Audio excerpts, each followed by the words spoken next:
Welcome everyone to our monthly-ish coffee series on women's leadership in digital health. We host this series in part to share and highlight the work that women are doing across the globe to support global digital health. In addition, it's also to highlight the workshop we host annually at the Global Digital Health Forum on women's leadership in the digital health space. We expect sometime later this week that we're going to be sending out the call for applications for this workshop. It's going to be held Tuesday, December 3rd, a day before the Global Digital Health Forum at the JW Marriott, so at the same venue as the forum. So please keep an eye out on the GDHN message board for when that goes out. We'll also post it on our social media feeds, LinkedIn, Twitter, etc.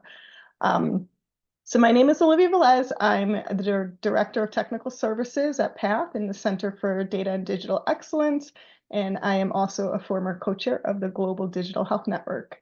Today, I am joined by Neha Verma, who is the CEO of Intelehealth, and I'm really excited about this conversation. Nehas has such an amazing career path, and it'll be great to learn from her.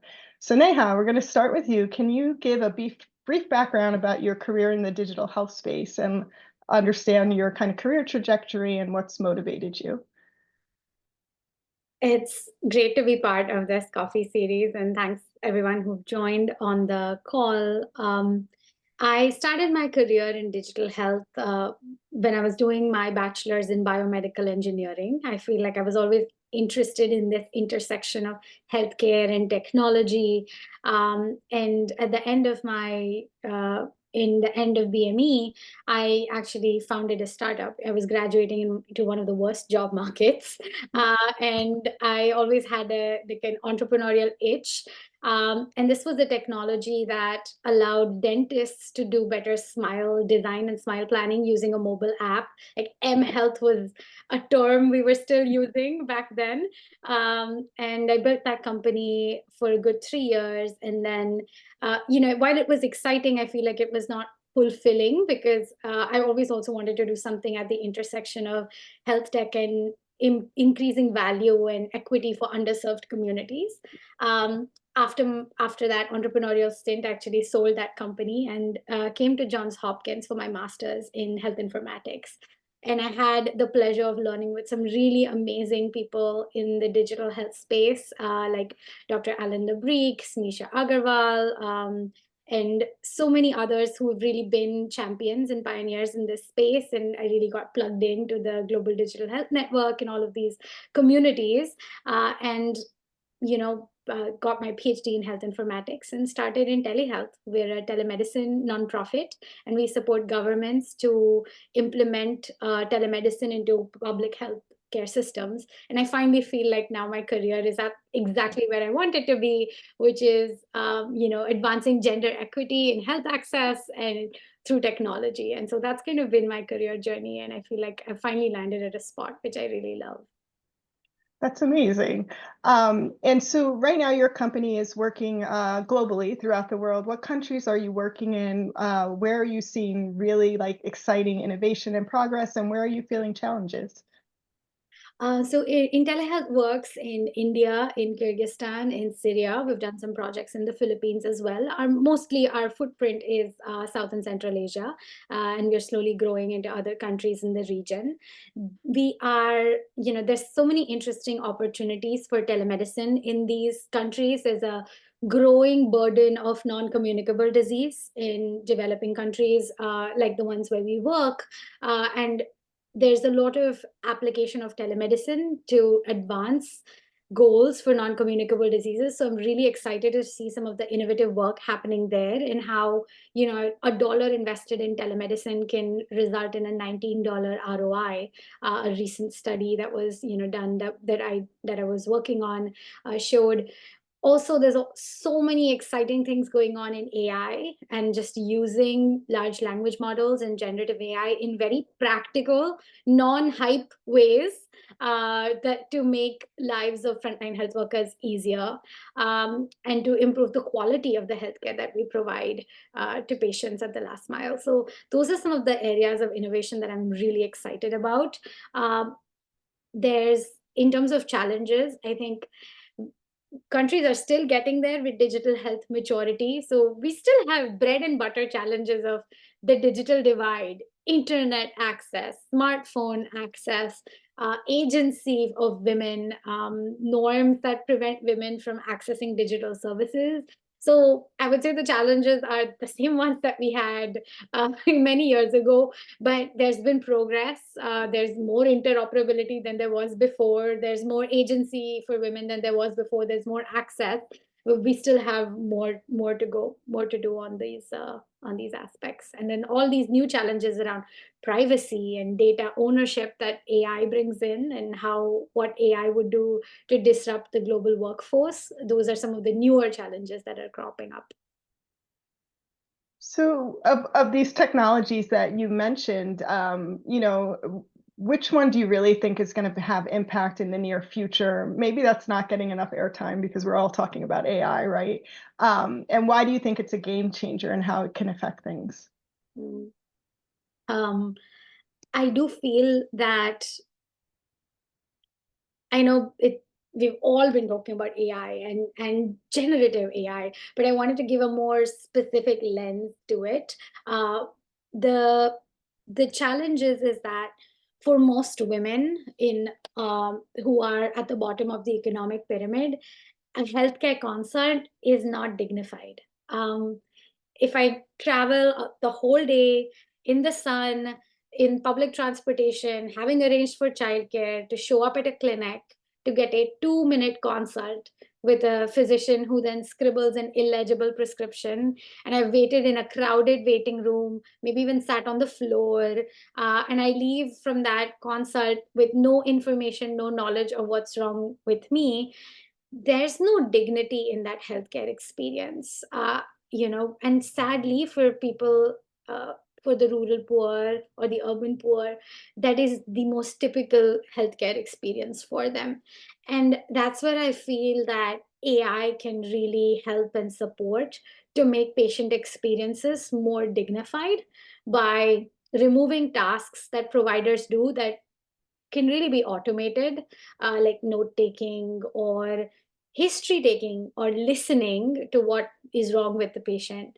And so one of the things that Intelehealth is doing is, we've built a history taking digital assistant. It's like a co-pilot for frontline health workers, that listens to the patient, asks the patient insightful, probing questions about what's wrong with them. If they've come there with a fever and a cough, since how long have they had that fever? And these are typically questions that a provider would have asked. And they would probably have asked very few questions in 2 minutes. But now this digital assistant is interacting with the patient for 7 to 20 minutes and restoring that dignity in the consult, improving the quality of the consult, improving the information that providers are getting. And all of this is happening in a way that is culturally relevant and competent and aligned with the needs and expectations of that community. It's in the local language. It is mindful and respectful of local norms about how people talk about pregnancy or how people talk about diet. And so that for me is when innovation starts to get really transformative, rather than it just being very hyped. When it's very rooted in the needs of communities and it's built ground up along with women, along with what they need, and it has like an equity and a dignity lens to the center of it. I love that idea of dignity in healthcare and respectful maternity care. As a women leader in this field, how do you feel like the role of women in the digital health space or just in leadership positions in healthcare help contribute to making health and just living in general more dignified? I feel like, as someone who has personally experienced challenges with my agency being curtailed and not being able to access healthcare the way I needed. And I'm someone who has a lot of privilege. I am educated. I come from a middle class family in India, and the barriers I have faced and experienced give me a lot of empathy when I am designing in a way that someone who may not have had a first-hand experience of a problem would. But it also creates a responsibility to educate and to create that same empathy for others, within others who have not experienced that. I feel like there's a lot of power that comes from being someone who has personally lived a problem and you're solving that same problem. The way you look at that problem, well, first off, just the passion with which you look at that problem, and how you wake up every morning with a different degree of grit and perseverance, it changes. And so we need more women in digital health to be solving women's problems. And that's why we also need a lot of allies who understand women's problems. And so, in telehealth, I'm very proud that 45% of our workforce is women. And very recently, we had like a forum where we were really amplifying the voices of women who work in telehealth to understand what challenges they face in their careers and in advancing their careers. And it starts with all the way at the entry level. When you're starting off your career in digital health, you're likely going to do a lot of travel.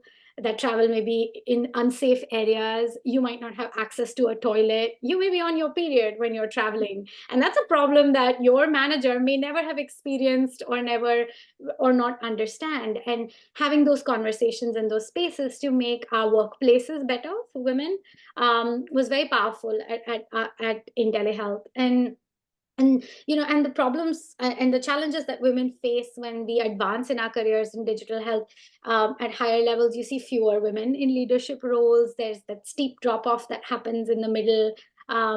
There's the pipeline problem. So there's so many challenges that are there, but there's also incredible opportunities and solutions if we all just come together and have conversations that highlight these, so that we can really change and move in a positive direction.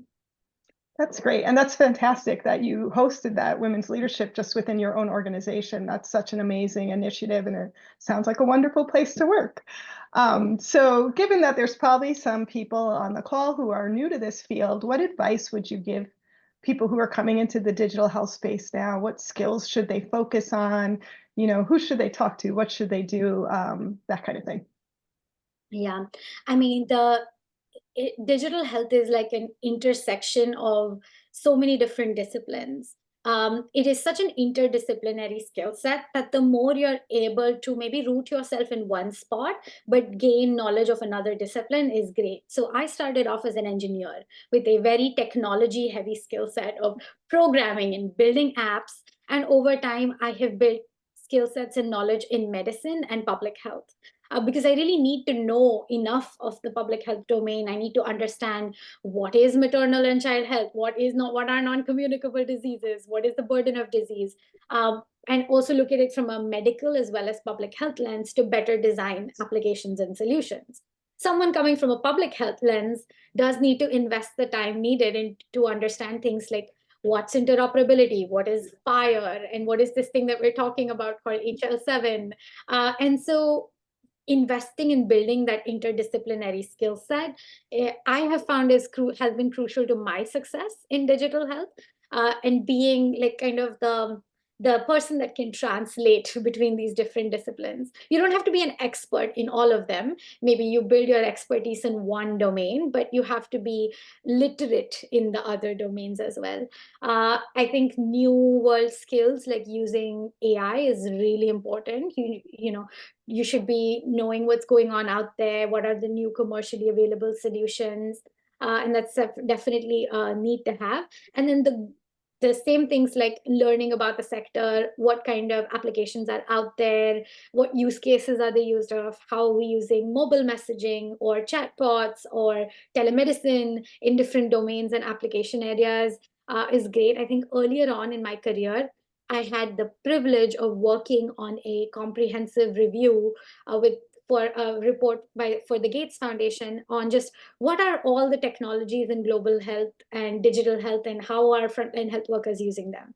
And over the course of 6 months, I installed and personally used over 200 different softwares to put that report together. And I was studying like hundreds of different projects in so many different countries and contexts.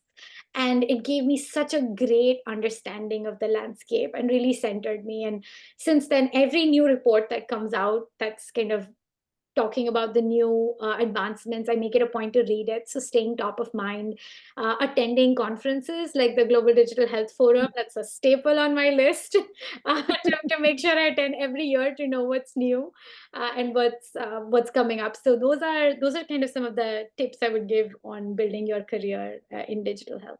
Wonderful. So we do have a question in the chat from Porny. She's asking if you have some specific recommendations for public health experts in digital upskilling that would be helpful. Yeah. There are some great free courses on Coursera. Johns Hopkins has a great health informatics certificate program that's wonderful. I'd be happy to, when we do a LinkedIn post about this, add some links to those resources in there. I will say that there aren't too many resources. And so actually at Intelehealth, we've had to develop our own. And some of them we recently have open sourced. So again, happy to share those slide decks on digital health. The Koita Foundation has a wonderful course called the Digital Health Foundation course. It's 8 modules. USAID does a really nice course for Ministry of Health, public health officials on digital health upskilling. So those would be the 3 that I would recommend: the USAID one, the Koita Foundation, and then the Coursera digital health informatics certificate. And there are, obviously some really nice webinars that happen like this one. And I find that if you want to then go into more specific technical domains like interoperability, there's like a whole series of courses by hl7.org, which are really nice, from like 101 webinars to more intense work over there.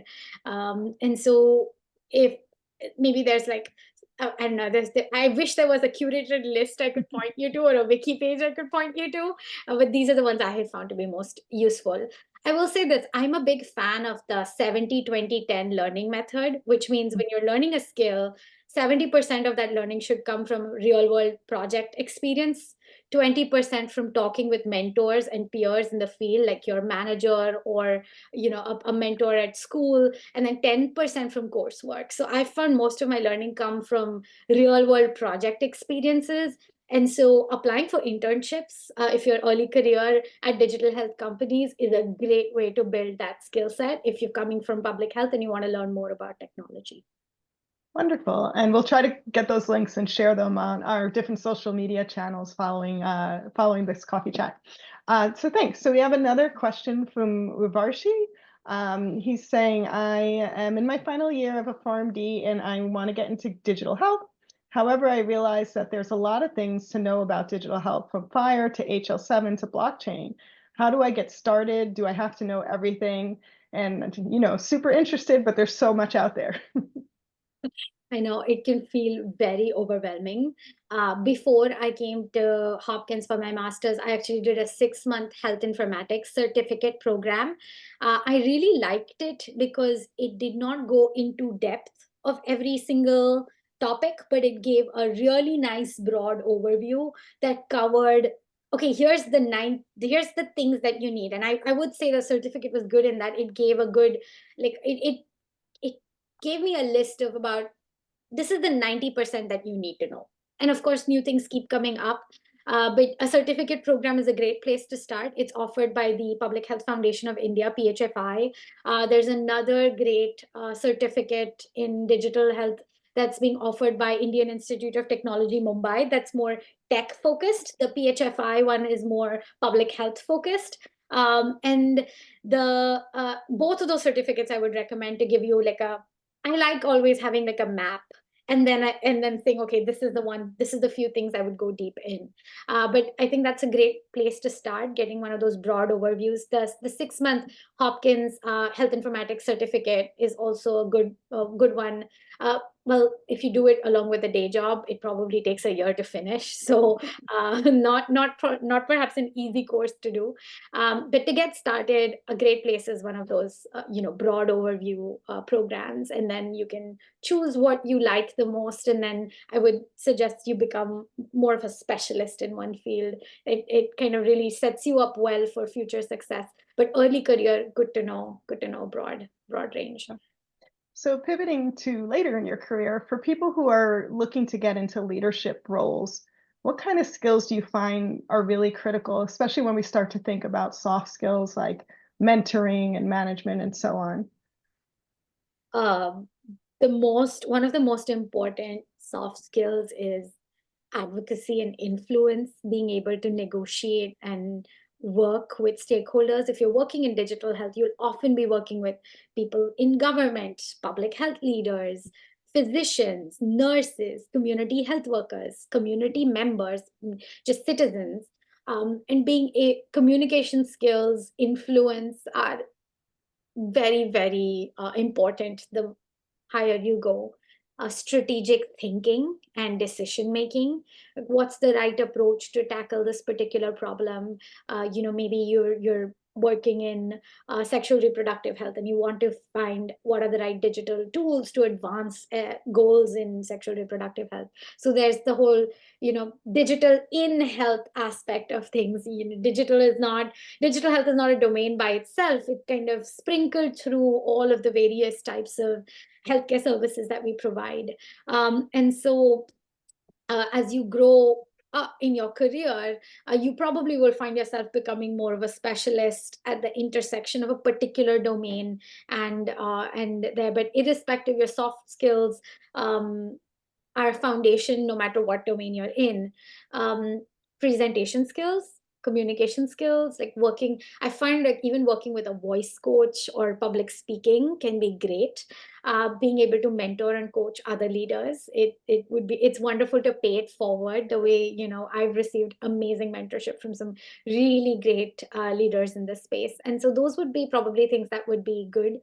Being able to hire and build a team, that's a skill that's extremely hard. And I've definitely learned it the hard way. Uh, it's been being able to put together a stellar team that can execute on a project is definitely one that will be valuable to you as you grow in your career. That's amazing. And so do you feel like most of those skills you picked up from that 70% of working time rather than Trial and error, try and fail, and then get better every single time and improve your batting average. I will say I used to struggle, and I still struggle with imposter syndrome and not feeling like I'm good enough at a particular skill, and probably underrating myself, thinking I'm worse than I actually am. And so that's where a lot of having mentorship, especially strong women mentors who have experienced the imposter syndrome and know what to do to help get out of it, has been helpful for me. But yeah, really learning and learning by doing. But I also have done more formal coursework, and I love that the other 20% has been really helpful, which is peer coaching and peer mentoring. As I was building my own skills in this space, I reached out to a lot of other CEOs in digital health, like Debbie from Reach Digital Health, or Nitya, who works at Nextleaf, or Edith from Nura Health. Just being able to speak with other people who have gone through that career trajectory. Lisha from Last Mile Health. These are all like incredible leaders who I've spoken with about, hey, how do you hire? And can you give me some tips on hiring better? And a lot of that peer coaching is helpful. A piece of advice I got from a board member early on, this amazing leader, her name is KB Teo. She said, you should build your personal advisory board. This is a group of really amazing people, men and women, who are in your corner, who you can pick up and call and ask the hard questions about the things that you need to, about the soft skills, the things that you don't have the time to do an MBA to learn, but you learn by experience. And I've always been grateful, and it takes time to build that personal advisory board, but I feel like it has really helped me in my career to have these people in my corner.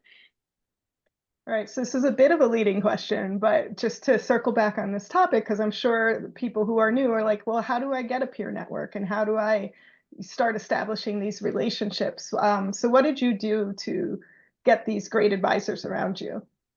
Um, be shameless. Know that most of the people you will ask will say no. And that's great. There's no need to pursue them further and be annoying. You just have to ask more people. I feel like initially when I asked a few people to be on my to be an advisor to me, when I got those early no's, I started going into, well, this isn't going to work. I just had to ask more people until I got to a yes. I meet these people at conferences. I meet them through my existing network, and networks have like a cascading effect. You have a few good people, and then you ask them, can you introduce me to more good people? I'm also part of some communities, like Johns Hopkins has the EDGE network for women in global health leadership. There's obviously the Global Digital Health Network that I've been a part of for, wow, almost a decade now. There's other networks outside as well, that aren't maybe digital health focused that you might find in technology and healthcare. Just go and be a part of those, in-person meetings. I've also paid, and it's been good to invest in some of these meetings and networks that it does require upfront some of your salary. And so I do keep a portion of my salary aside to invest in my own learning so that I can make more money as I grow in my career.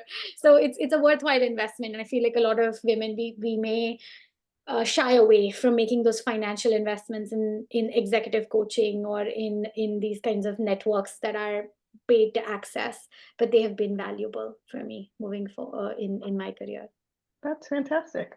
So we have just a couple minutes left. So a last question for you is, thinking about digital health and like a future state in 5 years or 10 years, what changes would you really love to see in the space?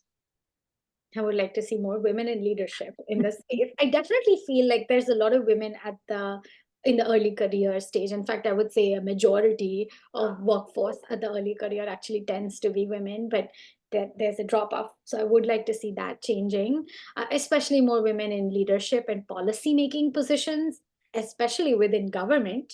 Uh, and that, governments tend to, I still tend to be one of the only or sometimes a handful of women at a policy table. Other changes in this space, um, it's great to see the sector being more mature when it comes to standards and interoperability and all of these aspects. But it would be nice to see more financial investment towards this. I don't know that we're investing nearly enough in this space to be able to move at the speed that we need to move at. Yeah, those would be kind of what, and I would also like to see cross fertilization. I feel like sometimes the digital health sector could get a little insulated in healthcare, instead of looking at, oh, what's going on in agriculture and education, and are there more digital only conferences or spaces where we can learn from what's happening in other sectors as well. Sometimes those cross fertilizations have created some real aha moments for me, but we don't have enough of those nearly enough of those spaces. That's great. Thank you so much, Neha. So we are at time. So sorry for the questions in the chat that we missed, but please feel free to reach out on social media and maybe we can follow up. This video will be posted on our YouTube channel, and we'll follow up with some of the links that Neha had mentioned. So thank you all for joining today. Thank you, Neha, so much for your time. This was really wonderful and informative.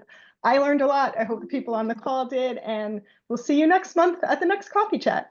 All right. Thank you so much. And a small plug, we have some open positions in telehealth. And if you're interested in joining, please go check out our careers page. We're looking for amazing women leaders to join our organization in a variety of different positions. All right. Thank you, everyone. Thank you. Bye. Bye.